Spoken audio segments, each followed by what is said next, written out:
Okay, good afternoon, everybody. We'll give everyone just a few minutes to come in.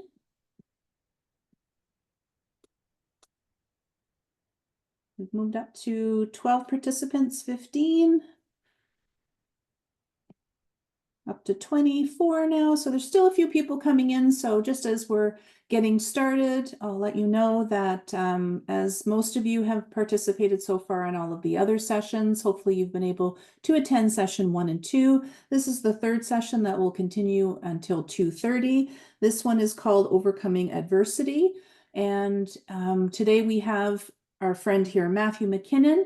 And I will go ahead and introduce him. It looks like we're sort of balancing our numbers. Just a few reminders before we get started. These sessions are recorded and they will be available on the Launch website in the drop-down of each of the sessions that you attended. And they'll be up for a month and you'll be able to access them. You will not have access to the slide decks or anything like that, just the recordings, and they will be available to you. As you know, probably at this point, how we're taking your questions is through the Q&A box down below at the very bottom of your screen. The raising hand format will not be working for you, so I wouldn't bother with that. So if there's any interaction you wish to have with us, please do that through the Q&A box down below. My name is Lisa Howe, and I'm a consultant with the Ottawa Catholic School Board, and I'm here today to moderate your session and also to introduce Matthew McKinnon. So Matthew McKinnon is an inspiring speaker who at the age of 16 was faced with a life-changing diagnosis. What should have been a normal summer leading into his grade 12 year began with 2 brain surgeries and a treatment plan that consisted of chemotherapy and radiation. This transformative experience taught him the importance of resilience and the ability to turn adversity into the catalyst for positive change. Now Matthew is thriving as a husband and father and strives to share his message of hope with young people so that they can better face adversity. He shares impactful stories about overcoming adversities and how people can harness these struggles to create meaningful change. Matthew's message encourages individuals to embrace hope and learn from life's trials with courage and determination. Please help me welcome Matthew McKinnon, and I'll turn it over to you. Amazing. Thank you so much, Lisa, for the wonderful introduction. And I just want to say a big thank you as well to Launch for having me here this year to share a bit of my story and how it is that I overcame the adversity in my own life. I am a big believer in suffering. I know it sounds a little weird, maybe kind of dark, not necessarily what you thought you were getting into. But what I used to say is that I was a big fan of suffering. Now, how can you be a fan of suffering the way that some people are fans of Taylor Swift, for example? Which I am. I like to think of myself in my dad era. Instead, what I say now is that I am a big believer in the power of suffering to impact positive change in our lives. What we need to do in those moments is learn how to face the adversity that we are encountering. You may have heard in life that there are 2 things that are certain: death and taxes. I want to adjust that slightly and say that in life, I believe there are 3 things that are certain: death, taxes, and suffering. Although I suppose taxes are a form of suffering. I can't quite see any of you or engage with you, but I imagine quite a few of you have either a part-time or a full-time job. And you know that little bit on your pay stub that says net and gross? Doesn't actually feel very good when you don't get everything you make. In the same way that we can get in trouble for tax evasion, not paying your taxes and the CRA comes knocking, we can also get in trouble for what I like to call suffering evasion. And what do I mean by that? Suffering evasion is that purposeful avoidance of the difficult things that we encounter in our lives. Each and every one of us are going to be faced by hard things. No matter where you are born, your race or your religion, we're all going to be faced by hard things. Let's be honest. you've had a pretty weird high school career. A lot of you would have entered it around the time that COVID started, and it wasn't exactly the experience that you were looking forward to. And the world itself went through a global pandemic. Suffering is something that connects each and every one of us. We're all going to be faced by hard things. So much so that when we talk about growing up and getting older, or even getting taller, we refer to that experience of that pain as growing pains. We use the exact same phrase when we're learning something new and trying to get better at a skill that we're wanting to develop. You're just going through growing pains. In our lives, we're all going to be faced by challenging things.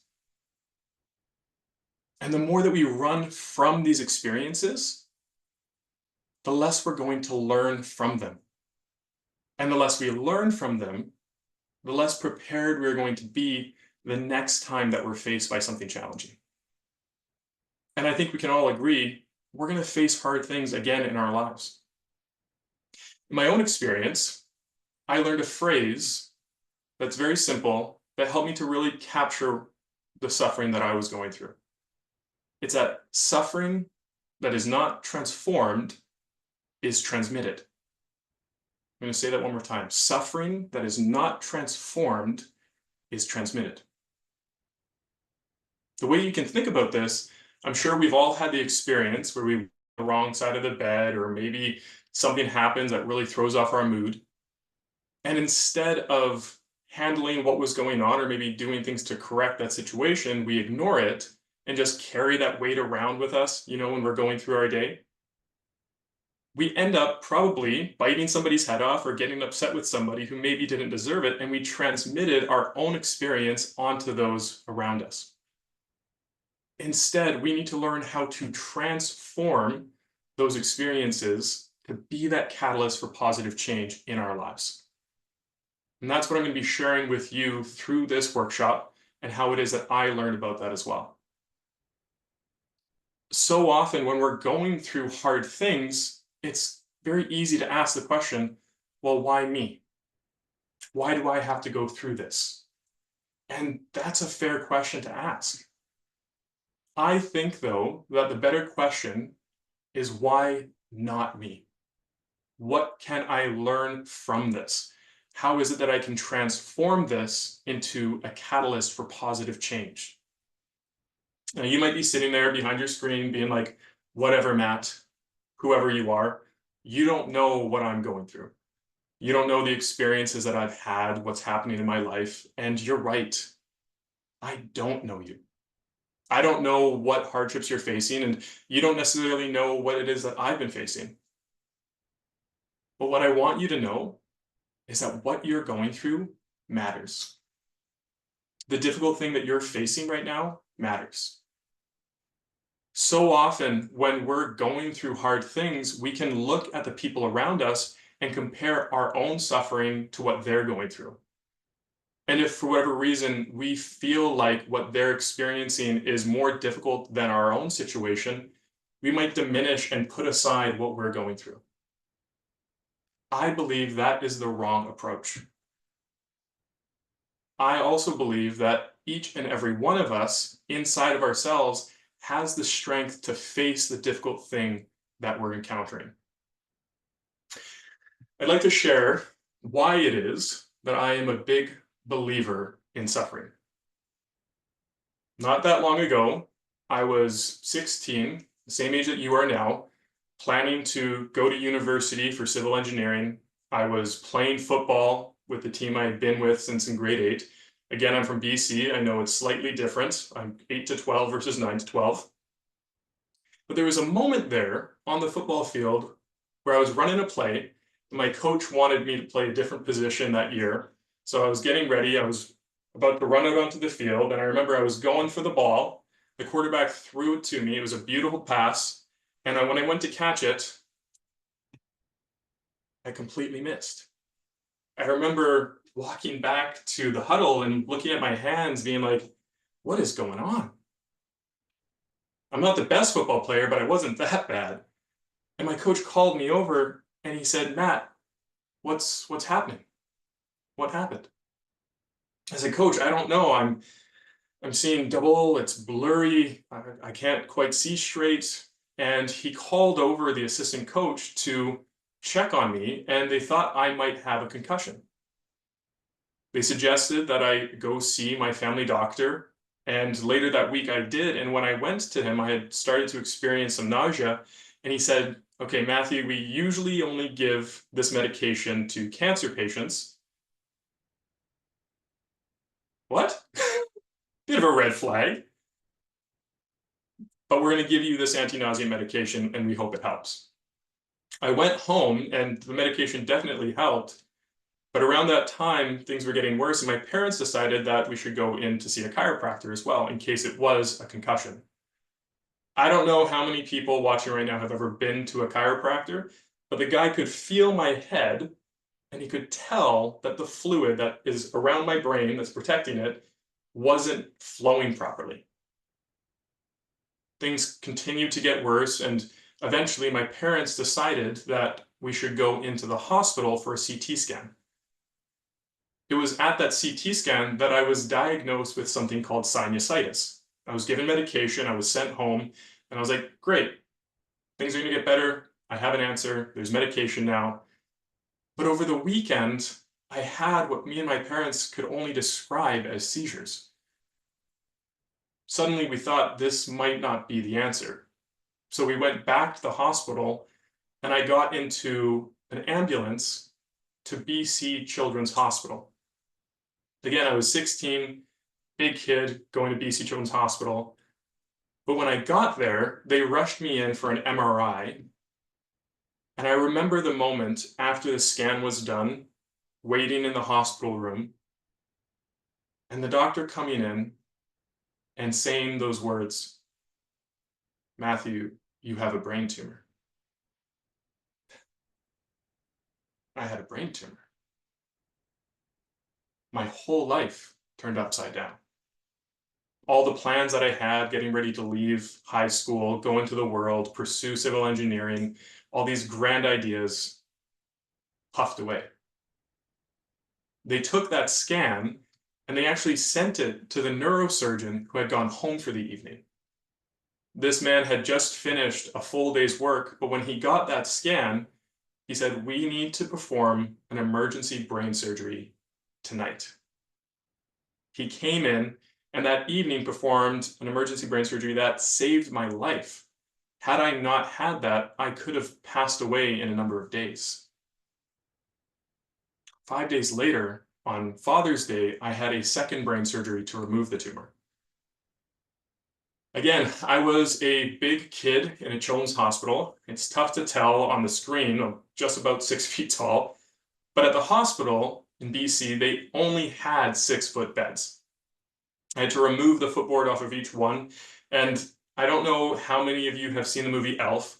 For those of you who haven't, pretty simple concept. Santa goes to an orphanage. A baby crawls into his sack. He brings him by accident to the North Pole. The baby's adopted by an elf, raised in an elf's world. But there's a moment there where he realizes he's a human in an elf's world. So there's one scene where he's sitting on a toilet and he's all crunched up, or he's in the shower and he's trying to splash water on his face. And for myself, while at that hospital, I was trying to fit into these beds and it was all crunched and tiny. But eventually I got moved to the teen ward, where I got the only 7-foot bed in the hospital. It was the best. But while I was recovering there, I was also waiting to hear what my treatment plan would consist of. They were able to remove about 50% of the tumor, but there was still more to happen. And while I was there, I had several doctors and nurses and different people coming to check on me, flashing lights in my eyes, doing different tests. And I remember in that moment telling them, don't tell me what might happen. Don't tell me what could come tomorrow. I only have one question. What do I need to do today? When we're faced by hard things, sometimes it can feel so overwhelming that we don't know which way to go. We don't know how we're going to get through the hard thing that feels like it's just covering us up. That one question helped me to focus on what was the next right step. What was the next thing I needed to do today? I later found out that my treatment plan would consist of 6 rounds of chemotherapy and 30 sessions of radiation to my head and my spine. I completed 2 rounds of chemo before going back to high school. And remember, I left playing football, about 6 feet tall, about 190 pounds. I'm a little bit heavier than that now. But by the time I went back, I had lost 30 pounds and I was completely bald. I looked nothing like I did before. But when I went back to school, the grade 8s who didn't know me, they were their first year, I was that bald guy in grade 12. I lost the identity that I thought I had. I was diagnosed at a pivotal point, getting ready to go into university or into the world, and a lot of you are at that point right now, trying to answer that question, what's next? For myself, my identity was wrapped up in the games that I played on the computer, spent way too much time on that, playing football, the people I hung out with, and for yourselves, you might identify with similar things too, or maybe it's the friends you hang out with or the music you listen to. The challenging thing, though, with these types of labels that we place on ourselves is that they limit us. Because the moment that we're no longer those things, it can be devastating to ourselves when we lose that identity that we thought we had. And for myself, that identity became the cancer patient. It was treatment, it was follow-ups, it was tests. But it was a good friend of mine, her name was Christine, who sat me down and she explained, Matt, your cancer is not who you are. Your cancer is simply a part of who you are. In our lives, those negative experiences that we go through, as well as the positive experiences, build up into who we are. We need to realize that both those positive and those negative experiences work together to bring us to the point that we are in our lives now. For myself, I mentioned my identity became my cancer patient, became the cancer patient. So much so that when I would chat with people, I would go up to them and say, hey, my name's Matthew. Do you want to feel the dent in my head? No, really, do you want to? And I have this dent that people, if you felt it, there's a bit of a spot there where after that first surgery, they left a bit of a spot. I joke with my nieces and my nephews, it's Uncle Matthew's off switch. They love that game. But that's how much it became who I was. And when I finished my treatment in the middle of my grade 12 year, I lost all the structure that I thought I had. I lost the identity that I thought I had. And I ended up falling into a pretty serious depression, and it wasn't because of the trauma of the treatment, it was losing that person that I thought I was. I'm sure each and every one of us here today have experienced some form of anxiety or depression throughout high school. And again, I want you to know I see you and I'm there with you, and I know how difficult that must have been. For myself, I continued to experience depression throughout my high school career and into university. And I learned that one of the most important things we can do in those moments is ask for help.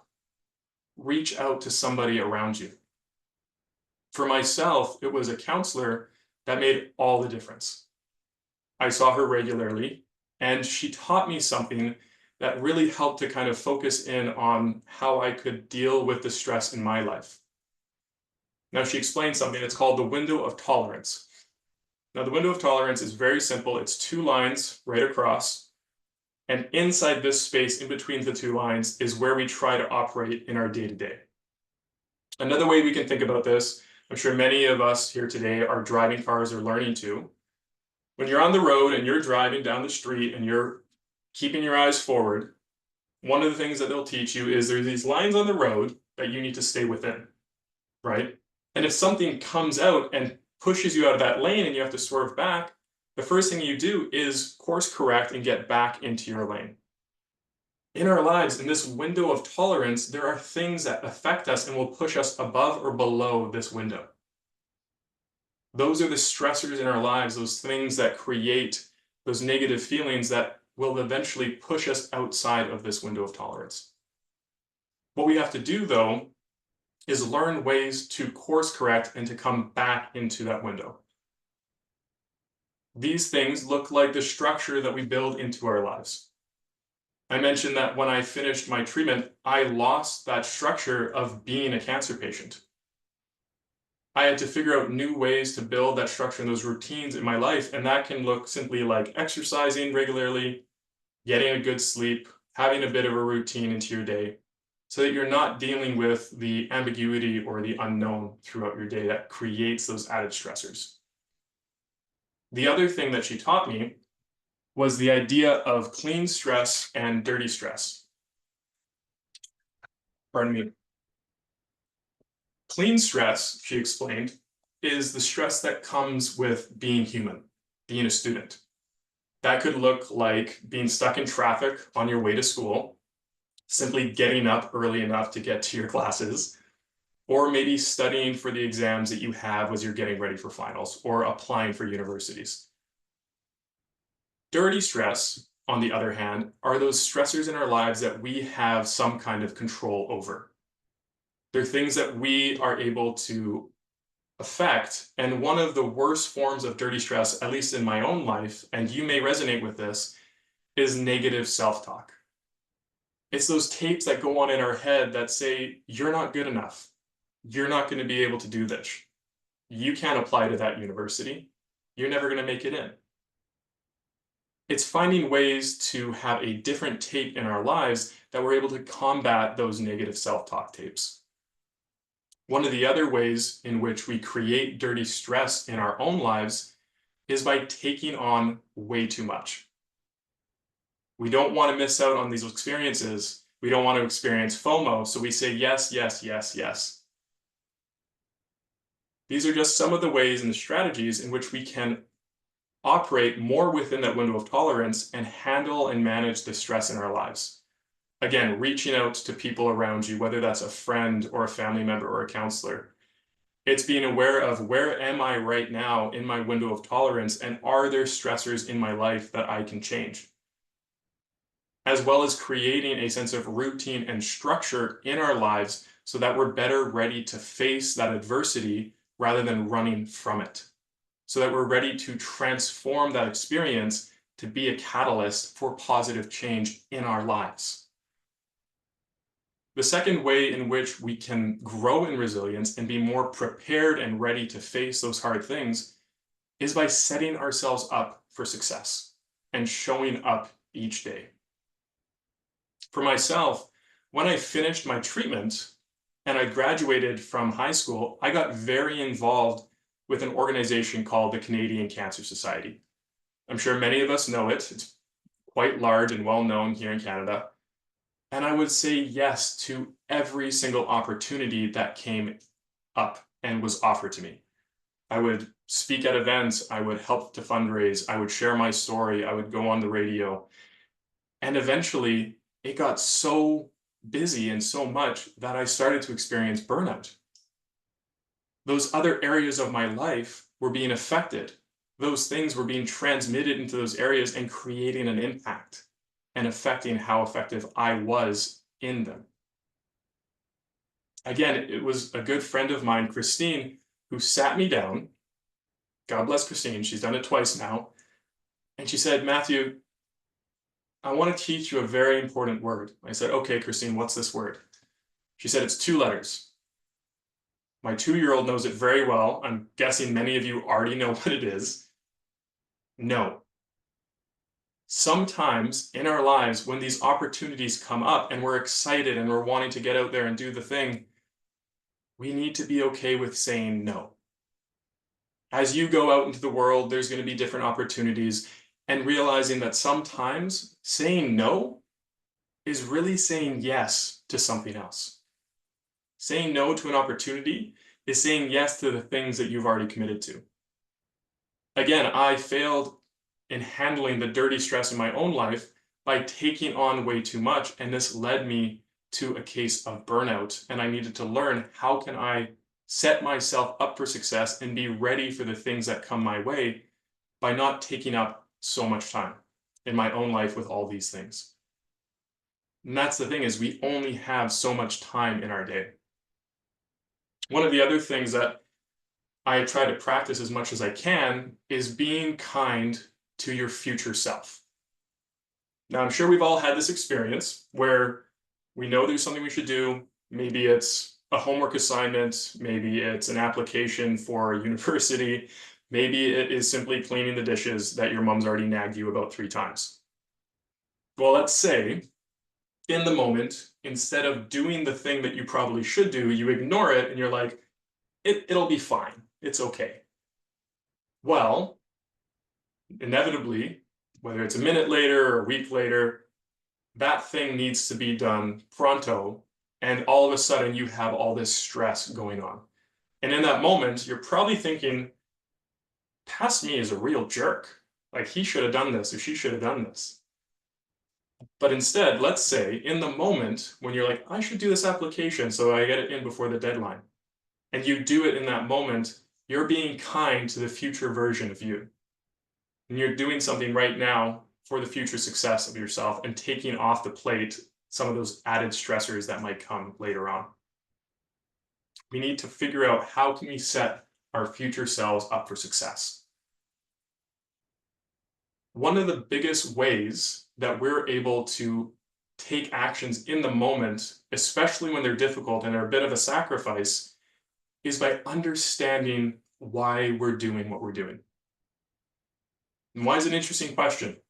It's one we learn from a very young age. My 2-year-old doesn't quite know it yet, but I'm sure it's coming. And those of you, I'm sure, who have siblings or younger cousins have probably heard that constant annoying question. Why? Well, eventually, I'm sure you get this. You get to the point where you just say, stop asking why, just because. That's the way it is. It's unfortunate, though, that as children, we have this innate curiosity kind of told to stop asking why, forced out of us, that we lose this ability to be curious and to understand why. Better yet, understanding the why behind what we do and why we do it can help us when we're faced by those challenging things. In our lives, we have goals, we have dreams, we have things we want to do. And unless you know the reason behind why you're doing it, they can become so much more difficult. I want you to take a moment and just think to yourselves whether or not you've ever tried to keep to a New Year's resolution. A fun fact about New Year's resolutions is that 1/4 of everyone who has tried to keep to one drop it after the first week. And even before January, half of everybody who ever tries to do New Year's resolution gives up and quits. Now, why do you think that is?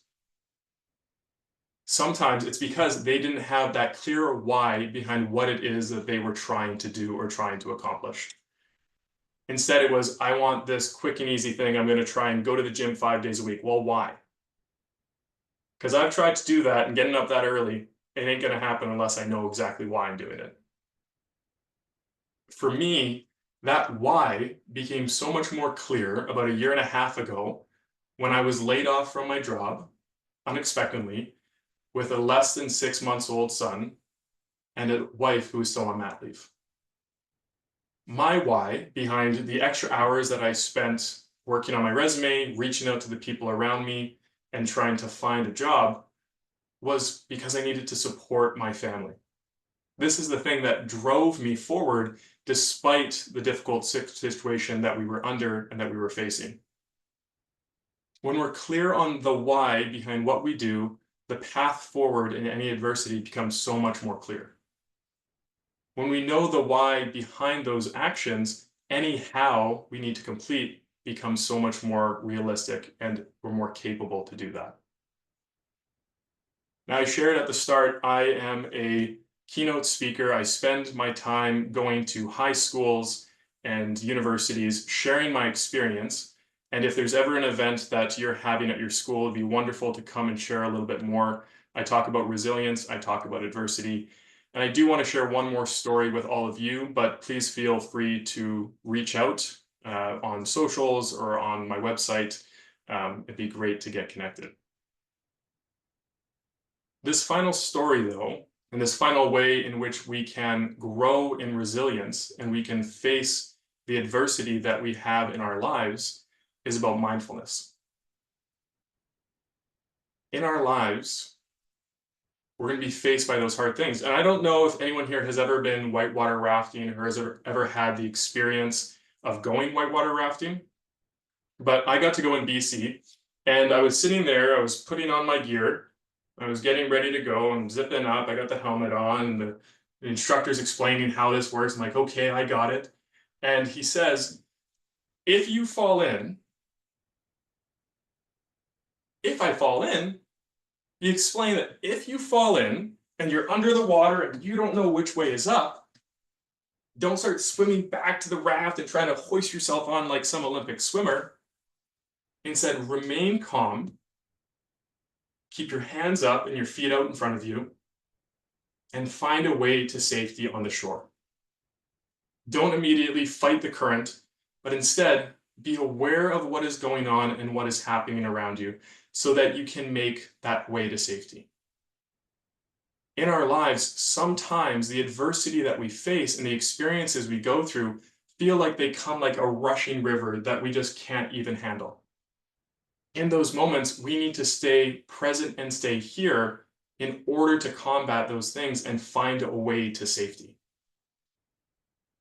I want you all to just go with me on this, take a moment, and you can close your eyes if you want. I won't be able to tell. But I want you to take a moment and think about that person who, when it feels like everything is going wrong, when all of a sudden there's a rushing river in our lives, maybe you weren't accepted to the university that you wanted to go to. Maybe you were let go from a job. And you see that person and you know right away that everything's going to be okay. Maybe it's the way that they look at you and they smile. Maybe it's just that they know the right thing to say. I want you to just hold that person in your mind. Could be a friend. It could be a teacher. Could be a parent. Could be a family member.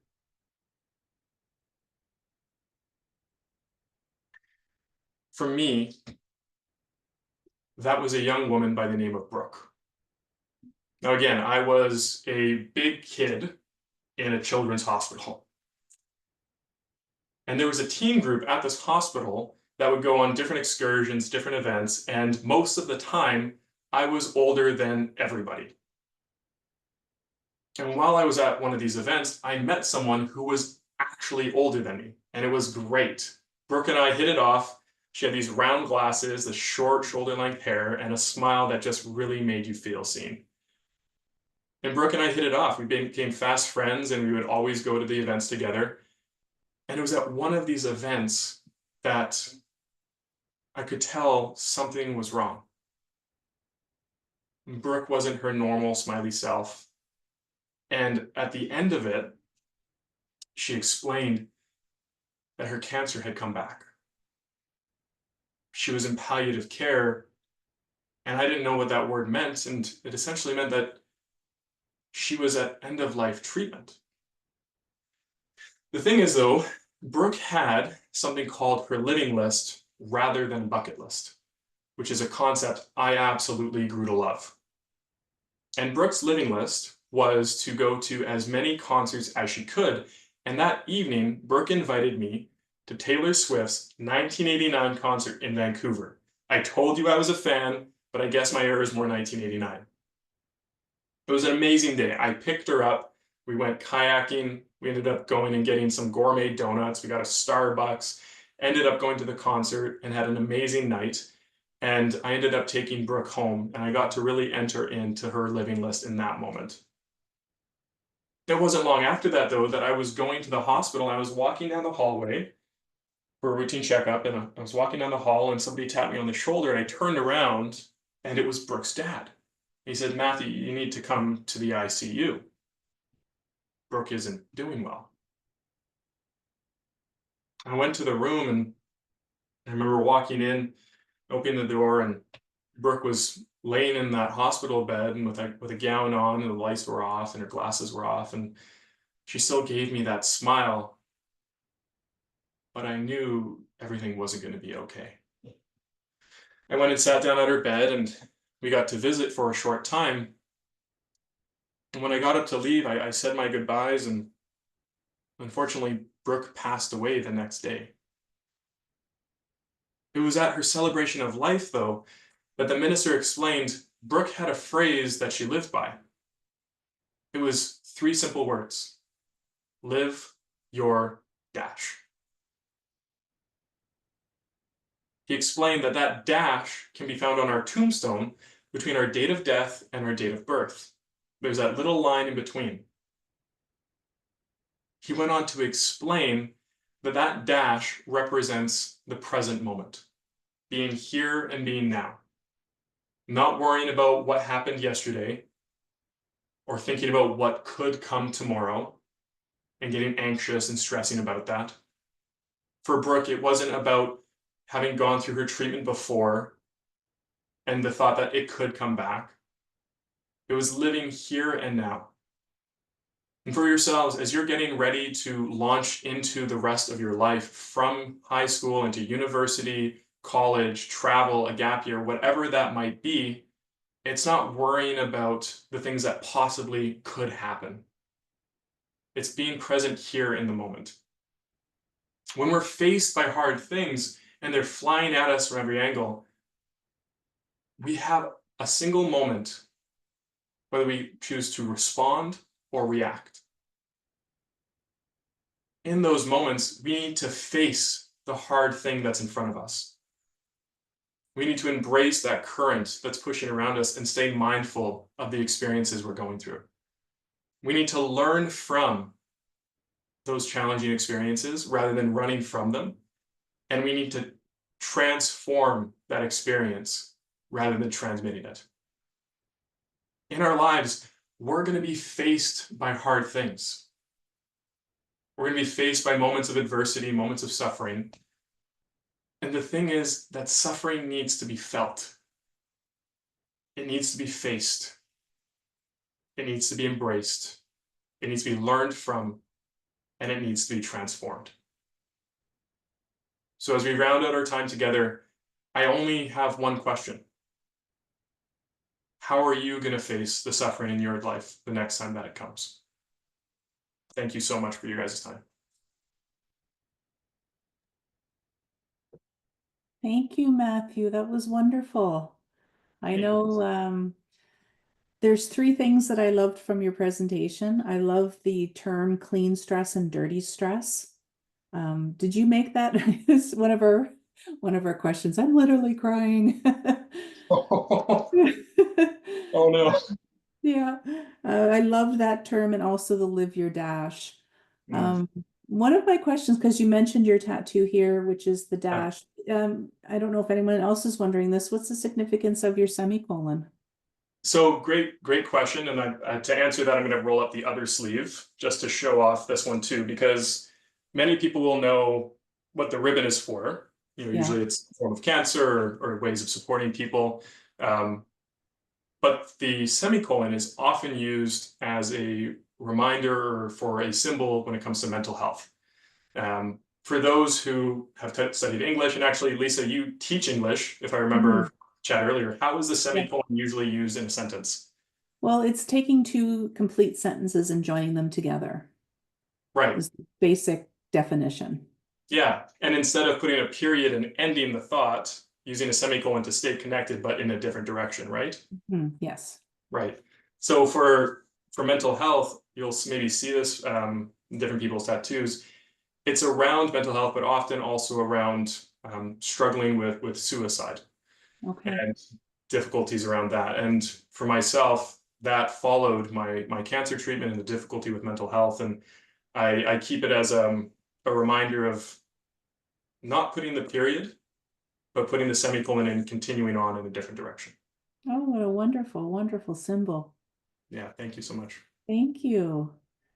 And I know that we just have about 5 minutes remaining, and I know that some of you do have to leave because it is the end of the school day for many of you. However, if you do have any questions for Matthew, please feel free to put them into the Q&A.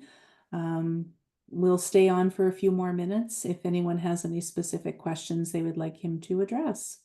And I don't know, Matthew, if we want, you had mentioned your website in the Yes. Q&A. Maybe we could put in Yeah, I can put in. I just want them to be able to see it if For they sure. want to contact you, because you had mentioned that, because I know that they don't see the chat. Yeah, how do I type a question into the Q&A? Can I do that as one of the, or just Maybe just respond to the one that says thank you, for sure, yeah, for and ML. then everyone will see the response there. Yeah, so matthewmckinnon.ca, and then my socials. Perfect. And if anyone does want me to come speak at their high school, I'm also throwing in my email there as well. Perfect. Excellent. There we go.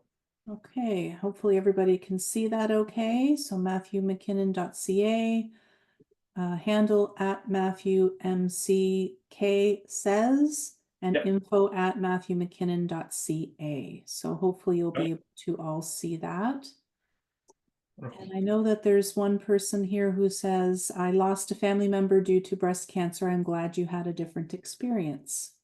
Oh, thank you. I'm sorry to hear for your loss. Yes.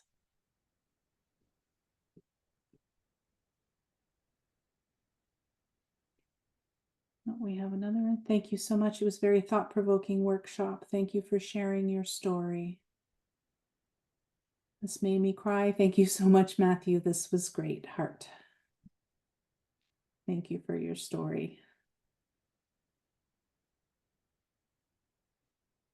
And for those of you who don't know, Matthew is in Ottawa. Mm-hmm. Yes. Yeah, I didn't mention that off the top. I've been in Ottawa for 5 years. Okay. Yeah.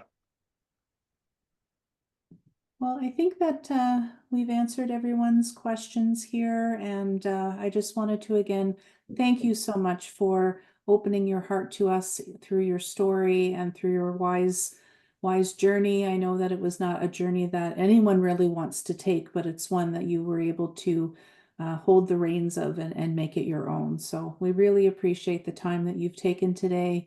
Thank you everyone for joining this session. I know that there's lots of different sessions for different needs out there. Hopefully this was one that allowed you to make connections with your own journeys as we go through. Any last thoughts, Matthew? No, I would just say when you guys all graduate from high school and go into life, when adversity comes, take it as an opportunity to face it, embrace it, learn from it, and transform it. Thank you so much, Matthew. Live the dash, as Brooke said, live the dash. Yeah. Thank you so much, everyone. Have a wonderful day. Bye, everybody. Bye. Thank you, Matthew. It was wonderful to meet you. Yeah, no worries. Is it still recording, Lisa, or is... It is recording, I believe, Okay. until we stop. Yes. Oh, okay. I was just wondering, do you know how many people ended up attending? Over 100. Okay, amazing. Yeah, Fantastic. so we got 100. So there are just 53 there that are left. So Okay, great. okay, have a great Wonderful to day. meet you too, Lisa. Have a great day. Okay, bye-bye, everyone.